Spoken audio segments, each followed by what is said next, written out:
Mom Wolf has a plan. It's got a very sincere plan because it's about the kids. It's about making sure our kids get the adequate education they need. Aliquippa High School is behind us. And Aliquippa High School produces some fine young men and women.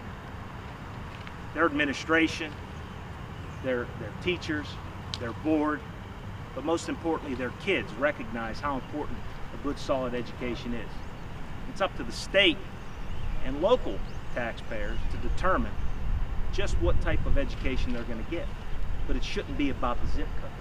And unfortunately, it's about the zip code under this current administration. Now, I've been in business most of my life.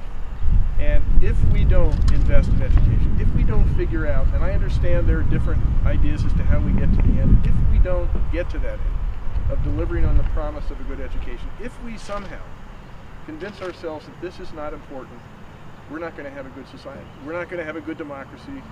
We're not going to have a good economy. In my business, I need workers who are numerate, who are literate. I need workers who know how to learn, because their jobs are going to be changing throughout their lives. In a democracy, in a limited government democracy, we don't give ourselves very many chances to intervene in the lives of our fellow citizens, except for this. And if we don't get this right, we get it terribly, terribly wrong.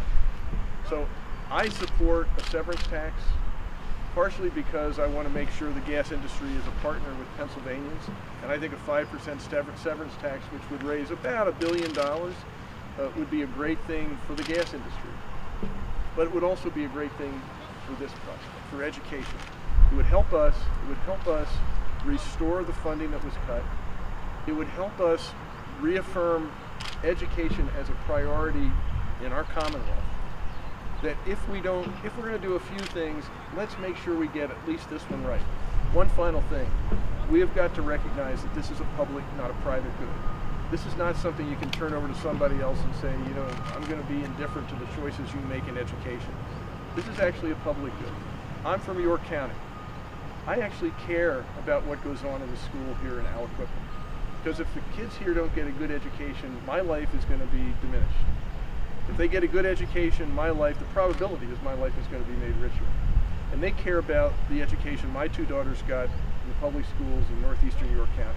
Because if my daughters got a good education, chances are the lives of people here in Aliquippa are going to be made better.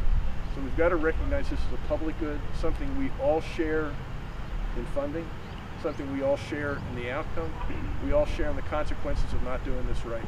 We need to do it right. If I'm elected governor, I'm going to make it a priority, one of my priorities, to make sure that we do education right, and that begins with adequate and fair funding. So thanks again for having me back.